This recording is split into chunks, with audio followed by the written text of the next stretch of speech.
मित्रों, जय हिंद, जय भारत। आज मैं लेकर के आया हूँ कक्षा 12वीं का एक चैप्टर है, इतिहास से संबंधित। तो उस इतिहास से संबंधित चैप्टर को इस वीडियो क्लास में लेकर के आया हूँ। कई विद्यार्थियों की कई दिनों से मांग थी, सोचा उस चैप्टर को आपके सामने रखूं। बात है सिंधु सभ्यता। तो सिंधु सभ्यता के विकास, सिंधु सभ्यता की विशेषताएं और सिंधु सभ्यता का समय, इस पर मैं आपके सामने इस वीडियो पर चिंतन करूंगा। ये व्याख्यान है हिस्ट्री, पॉलिटिकल, ऐसे विषयों पर व्याख्यान मालाएं होती है और जो बड़े स्तर के विद्यार्थी होते हैं उनके लिए ये जो व्याख्यान है बड़े उपयोगी होते हैं। व्याख्यान को सुनते वक्त घर के एकांत में ईयरफोन लगा करके फिर बैठ करके सुनना चाहिए। मेरा आपसे निवेदन है कि वीडियो को पूरा देखें तो वीडियो का लाभ होगा। तो बात करते हैं सिंधु सभ्यता। सबसे पहली बात तो आती है कि हमारे सामने कि सिंधु सभ्यता का समय क्या रहा, किस समय के काल की सिंधु सभ्यता मानी जाती है। तो बताते हैं, इतिहासकार बताते हैं कि सिंधु सभ्यता 3300 वर्ष ईसा पूर्व, 3300 वर्ष ईसा पूर्व से 1700 वर्ष ईसा पूर्व का काल जो सिंधु सभ्यता के नाम से जाना गया। अब बात करते हैं कि सिंधु सभ्यता की खोज। तो सिंधु सभ्यता की खोज एक कनिंघम नाम का इतिहासकार हुआ। आप सबने सुना होगा कनिंघम नाम का इतिहासकार, जो यूरोप में एक सैनिक सेवा से आकर के भारत में उस समय जो ब्रिटिश शासन था, उस ब्रिटिश शासन में बंगाल में पुरातत्व विभाग, बंगाल में पुरातत्व विभाग स्थापित किया गया। ब्रिटिश काल की बात कर रहा हूँ। तो उस कनिंघम को इसका प्रमुख बनाया गया और भारत में भी मानते हैं, कहते हैं ये जो इतिहासकार कनिंघम थे, ये इतिहास और भूगोल के एक विद्वान के रूप में जाने जाते हैं। पूरा नाम अलेक्जेंडर कनिंघम। तो जो अलेक्जेंडर कनिंघम है, इन्होंने भारत के अंदर पुरातत्व विभाग का बहुत कार्य किया, इसलिए इनको पुरातत्व विभाग का जनक भी कहते हैं। पुरातत्व विभाग का जनक भी माना जाता है। कौन? ब्रिटिश इतिहासकार कनिंघम, अलेक्जेंडर कनिंघम। तो कहते हैं कि 1861 में, कब? 1861 में कनिंघम के निर्देशन पर, कनिंघम के निर्देशन पर 1861 में भारतीय पुरातत्व विभाग द्वारा जो सर्वेक्षण किया गया, उस सर्वेक्षण के अधिकारी के रूप में उसका चयन किया गया। और फिर 1904 में एक और इतिहासकार था, जॉन मार्शल को भी इस पुरातत्व विभाग में निर्देशक का पद दिया गया, उसको भी निर्देशक बनाया गया। लेकिन तो ये अपनी सिंधु सभ्यता है, तो सिंधु सभ्यता के बारे में हम चिंतन करते हैं तो हमारे सामने आती है कि विश्व की सबसे प्राचीनतम सभ्यता मानी जाती है। विश्व की सबसे प्राचीनतम सभ्यताओं में से एक सभ्यता है जो है सिंधु सभ्यता। जो कि उसका कार्य क्षेत्र मुख्य रूप से इसका कार्य क्षेत्र है वो है दक्षिणी एशिया का उत्तर पश्चिमी भाग। दक्षिणी एशिया का मैं क्या कह रहा हूँ, दक्षिणी एशिया का उत्तर पश्चिमी क्षेत्र है, जो भारत के उत्तर पूर्व में, हमारा जो भारत है इसके उत्तर पूर्व में जो अफ़गानिस्तान, पाकिस्तान और कुछ उत्तर पश्चिम क्षेत्र हैं, उसमें ये जो सिंधु सभ्यता फैली हुई थी। अब इसका विकास है तो इसका विकास सिंधु नदी के आसपास हुआ। इसका विकास कहाँ हुआ? सिंधु नदी के आसपास। और सिंधु के पास में एक और नदी बहती थी जिसको घग्गर के नाम से जानते थे, लेकिन वो विलुप्त हो गई। घग्गर, जिसको सरस्वती नदी भी कहते थे, इसलिए इस सभ्यता का नाम घग्गर के आसपास हुआ। सरस्वती नदी कहते थे तो इसका नाम सिंधु सरस्वती सभ्यता भी कहते हैं। सिंधु सरस्वती सभ्यता।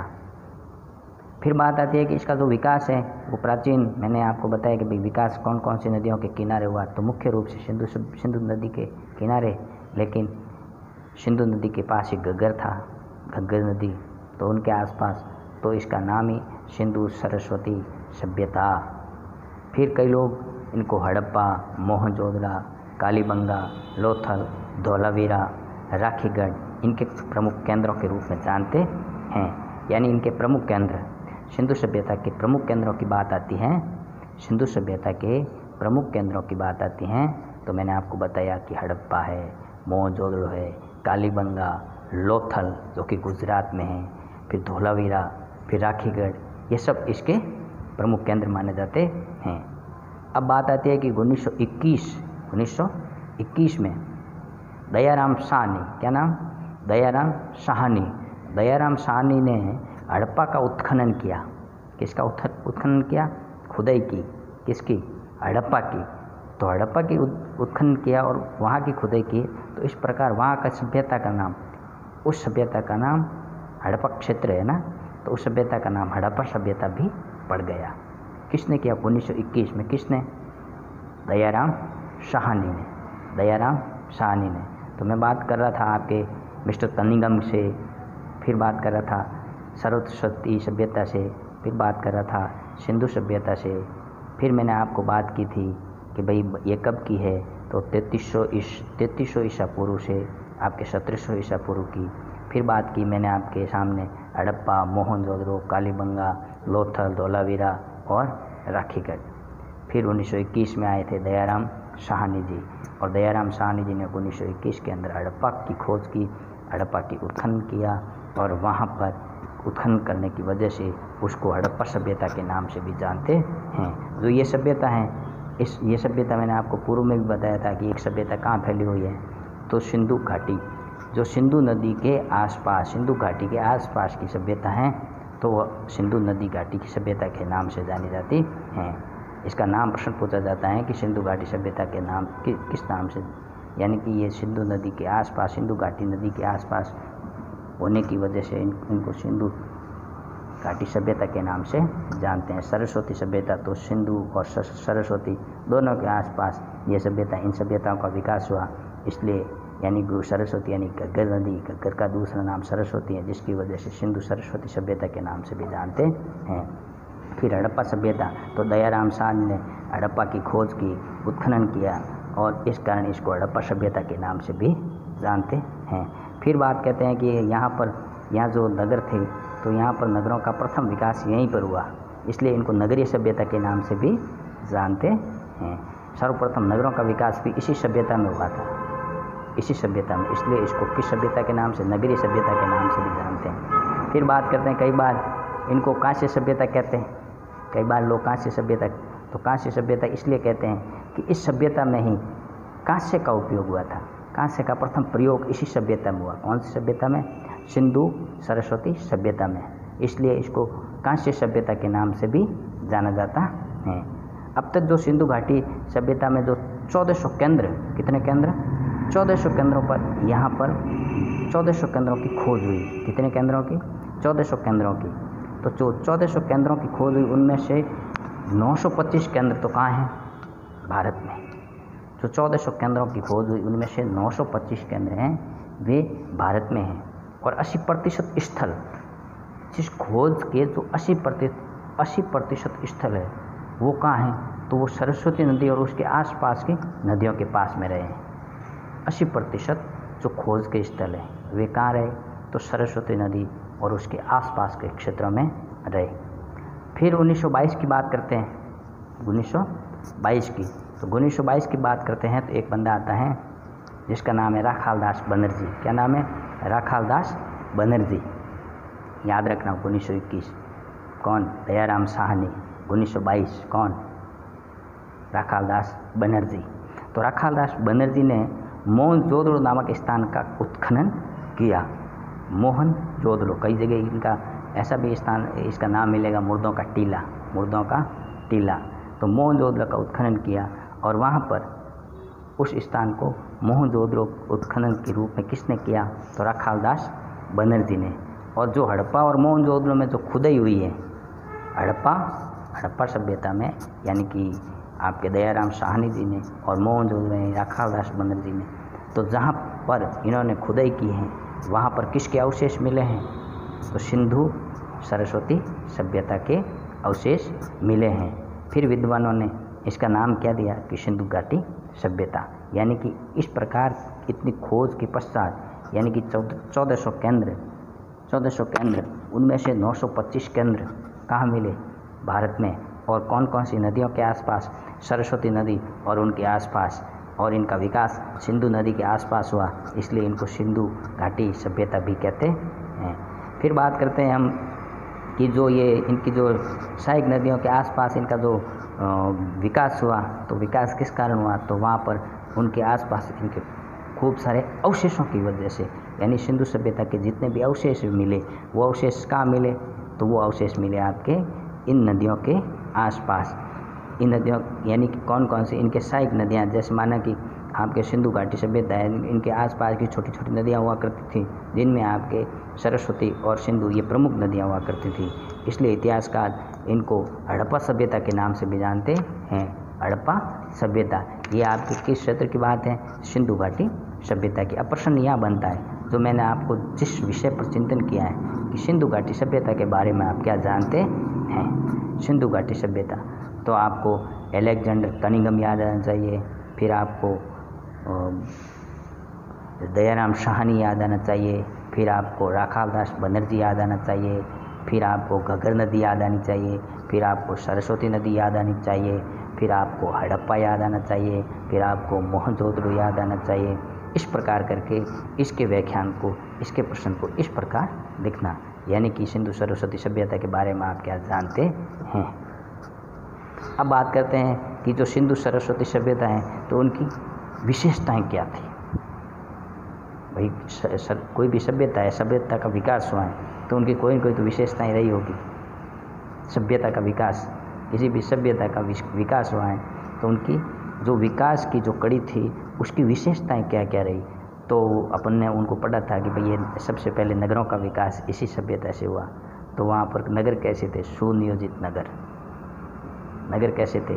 तो सुनियोजित नगर, यानी कि नगरों की स्थिति कैसी थी? तो समकोण स्थिति में सड़कें थी वहाँ। आपने देख लो, अपन जहाँ रहते हैं वहाँ सोचो। और उस समय आज से कई वर्ष पहले, आज से 5000 वर्ष पहले बात करता हूँ मैं, चलो यानी 3300 वर्ष ये 2000 ये, तो 5000 वर्ष पहले की सभ्यता की बात करते हैं। तो 5000 वर्ष पहले जो इंजीनियर हुआ करते थे और आज के इंजीनियरों का क्या हाल है। उस समय की जो सभ्यता थी उसमें समकोणीय सड़कें हुआ करती थी, जो कोई एक्सीडेंट होने की संभावनाएं नहीं हुआ करती थी। फिर जल की निकासी, नगर सुनियोजित, नगर का सुनियोजन। फिर आपको मैंने बताया कि जल निकासी, यानी जल निकासी, उस समय के जल के निकासी के कैसे रास्ते बनाए हुए होंगे जिससे किसी को कोई समाज को नुकसान नहीं हो। अभी जोधपुर में देख लेना, पिछले 3 वर्ष पहले कोई एक कॉलेज लेक्चरर आया और बरसात का पानी इकट्ठा हो गया और वह जिस नाले के अंदर गया, पानी के बड़े नाले के अंदर, तो 2-3 दिन तक खोज करनी पड़ी। यानी किस प्रकार की आधुनिक सभ्यता है, लेकिन वो उस समय की बात कर रहा हूँ मैं, आज से 5500 वर्ष पहले की।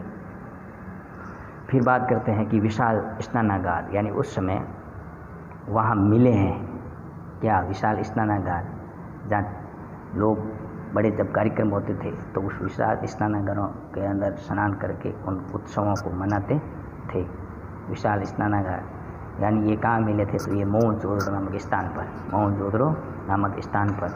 विशाल अन्नागार यानी विशाल भोजनशालाएँ।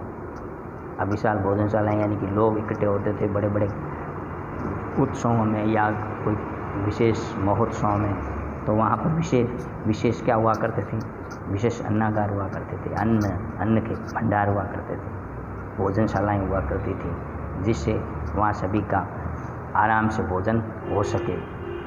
और ये आपके बाद आती है हड़प्पा और मोहनजोदड़ो, जहाँ पर विशाल अन्नागार और विशाल स्नानागार की भी हुआ करते थे।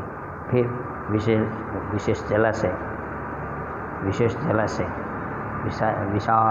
और विशेष जलाशय, जहाँ पर उस पानी का उपयोग वर्ष भर तक किया जाता था, बरसाती पानी का, नदियों का पानी का। यानी कि इस प्रकार के स्थान और बड़े बड़े स्टेडियम हुआ करते थे। और वो स्थान कहाँ मिले कि धौलावीरा के उत्खनन में, धौलावीरा के उत्खनन से ये जानकारी मिलती हैं। फिर बात करते हैं हम कि तो ये अपने लोथल नामक स्थान पर बड़े ईंटों के बाड़े मिले हैं, बड़ी बड़ी ईंटों के क्या मिले हैं, बाड़े मिले हैं। और उस बाड़ों के अंदर जैसी व्यवस्थाएं हुआ करती थी, उस बाड़ों से पता लगता है कि ये उस समय की सभ्यता के चिन्ह हैं। फिर हमारे सामने आता है कि उस समय की कला और लिपि और विज्ञान कैसा रहा होगा, कला लिपि और विज्ञान कैसा रहा होगा।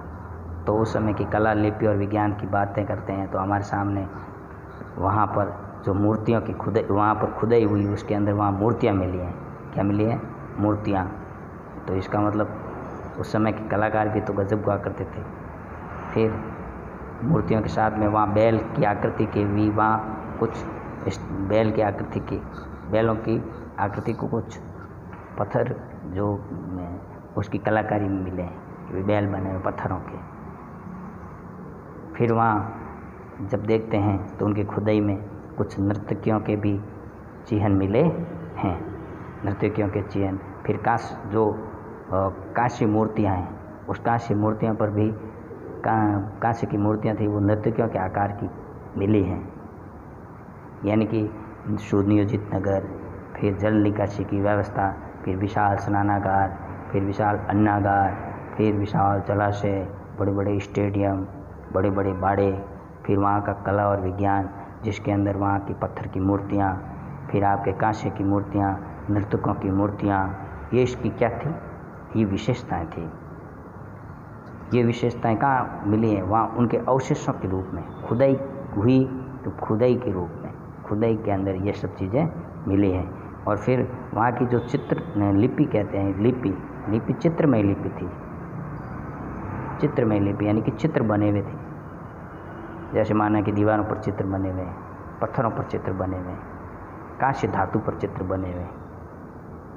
तो इस प्रकार वहाँ की लिपि चित्रमय लिपि थी। और फिर वहाँ जोड़ बाकी गुणा भाग के भी कुछ ऐसे जो खुदाई के अवशेष मिले हैं पत्थरों पर, जोड़ बाकी गुणा भाग के, ये भाई बच्चे पढ़ते होंगे, बड़े बड़े लोग, इंजीनियर लोग जोड़ बाकी गुणा भाग ऐसे करते होंगे।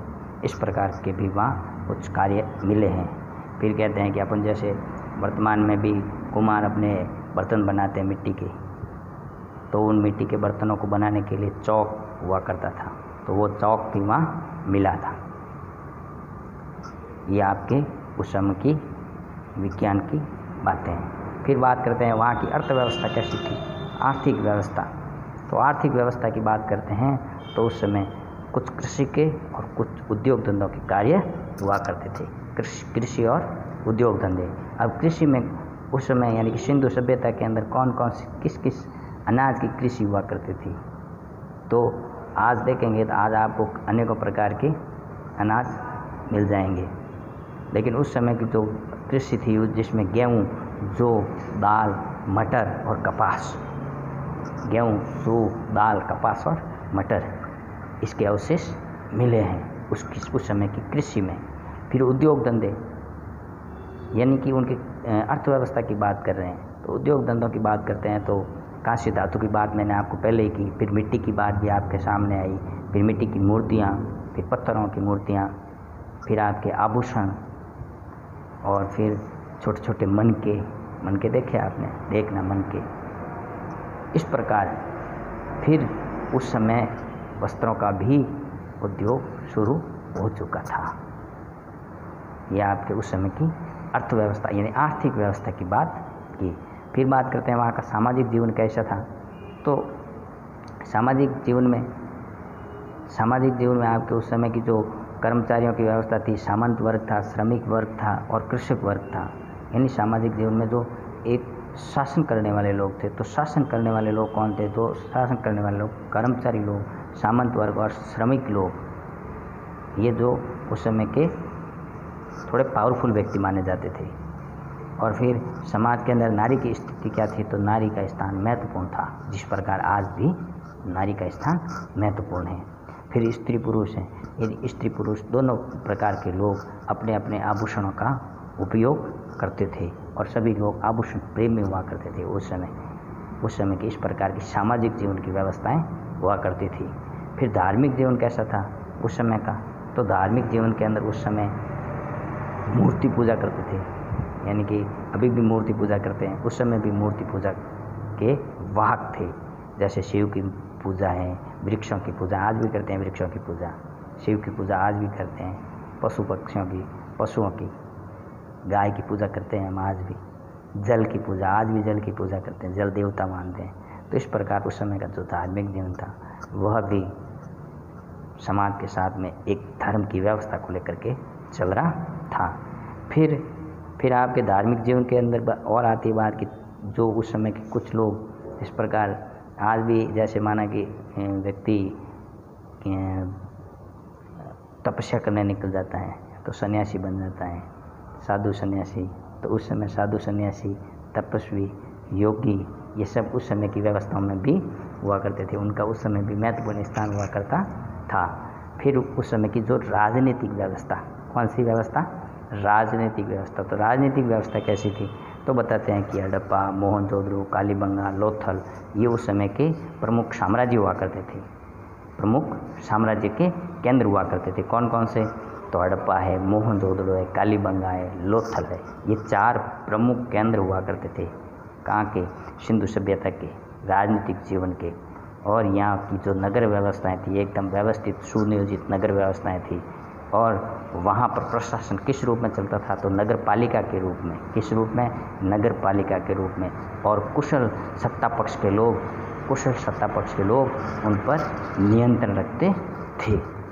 इस प्रकार सिंधु सभ्यता की विशेषताएं, जिसका हमने चिंतन किया है, यानी कि हमने दो बिंदुओं पर चिंतन किया है, एक सिंधु सभ्यता का विकास और सिंधु सभ्यता की विशेषताएं। अब दोनों में से बोर्ड में एक प्रश्न आता ही आता है, सिंधु सभ्यता की विशेषताएं आता ही आता है प्रश्न। फिर सिंधु घाटी सभ्यता के बारे में आप क्या जानते हैं, स्पष्ट कीजिए। तो इस प्रकार इस प्रश्न का उत्तर हम इस रूप में दे सकते हैं। जय हिंद, जय भारत।